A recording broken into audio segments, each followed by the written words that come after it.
Day 8, stats. Um,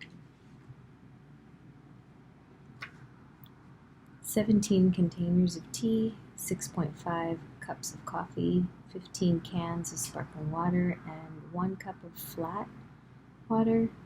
And today maybe about 3 hours ago, ate 3 saltine crackers. I've been doing a little reading about transitioning back into food, and the first 4 days are the most delicate because the body has prepared itself over the last 8 days by reducing certain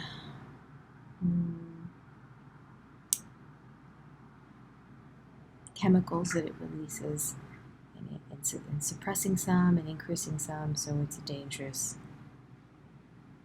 I don't say dangerous, but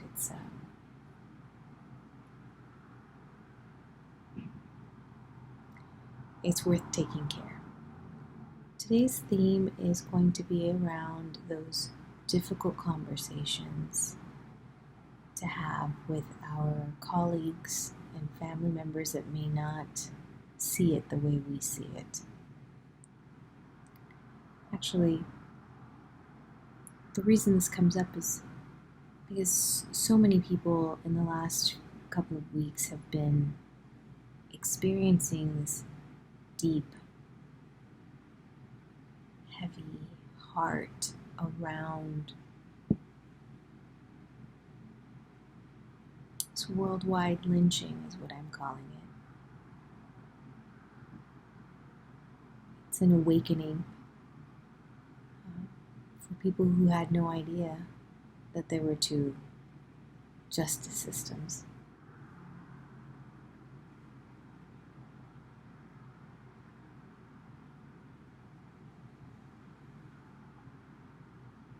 And so conversations are being had around kitchen tables and office meetings, virtual. And during these times, it's come up in my groups, in professional groups. One of my colleagues said,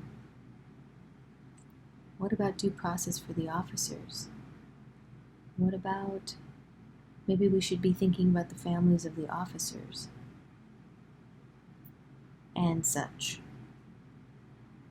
Another conversation I've heard is, or question that's been asked is, we see it so clearly from our perspective, but then maybe I get on the phone and I talk to my sister who lives in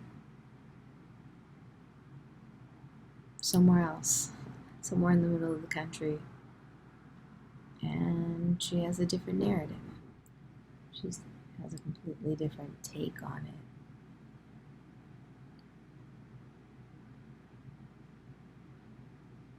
But then, what about family members? What about those moments when you're in a social setting and something's said and it hits you a certain way, but you ignore it? To be polite, you don't say anything. And we just keep kind of doing that. And even though it seems inconsequential, I wonder if it is. I mentioned in day 4 that my son is biracial, that he's half black and half Colombian.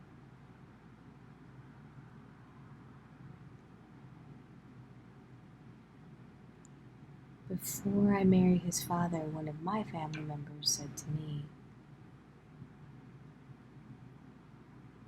you sleep with them, but you don't marry them. And I remember being so young, I don't know how I responded. I don't think I responded. I think there must have been I was shocked. Maybe I didn't actively say anything to that person. But I think it confirmed what I knew about them. I guess I just cut them out of my life. Years passed, and I think things happen in life, and we give people another chance because maybe they grow. But I don't think I handled that the way that made us better. I ran away from it by cutting them out.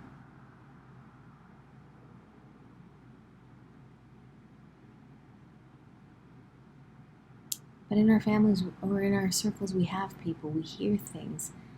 When you're in a room full, anyway I am, in a room full of people, and maybe there's a joke that's just not that funny. Are we the one to say, well, that's not funny? Or do we walk away? It's a time right now to have the conversation. If you didn't have it before, it's okay. Be kind to yourself and then have that conversation. Okay, let me tell you why I think that's offensive. But unless we're willing to have those conversations and do something more than talk, we'll end up here again. John Oliver's Last Week Tonight, you're going to be linked at the end of this video. If you haven't seen it, it already has 5 million views. It was posted yesterday, June 7th.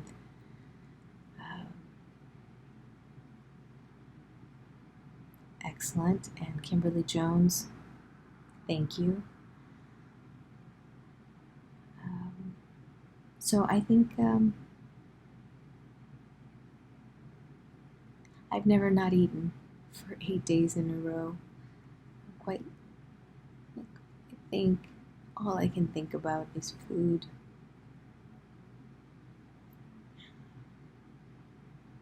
But I'm remembering why I chose to do this, and it was because I wanted to do something that showed restraint, sacrifice, discipline.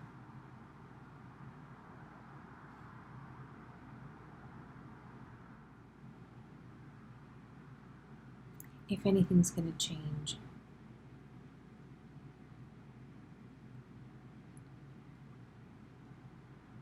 those that have to be willing to show restraint and discipline. Everyone has to show restraint and discipline.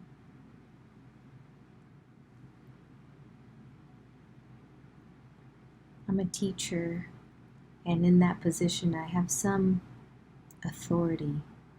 I'm considered authority in the room.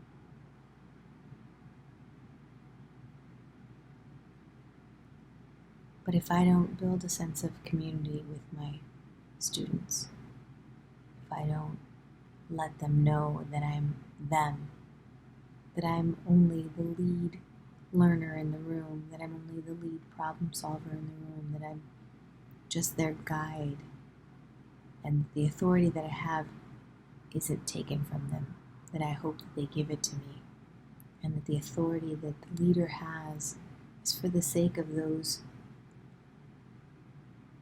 that one leads, not to be abused. You must show restraint, because power does corrupt, but then we have to ask ourselves,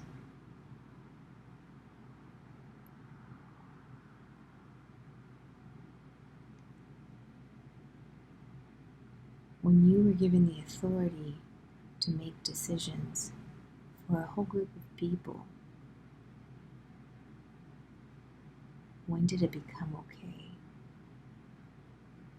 to ignore anyone? How do you justify saying I'm only going to make the choices for these people, not for those?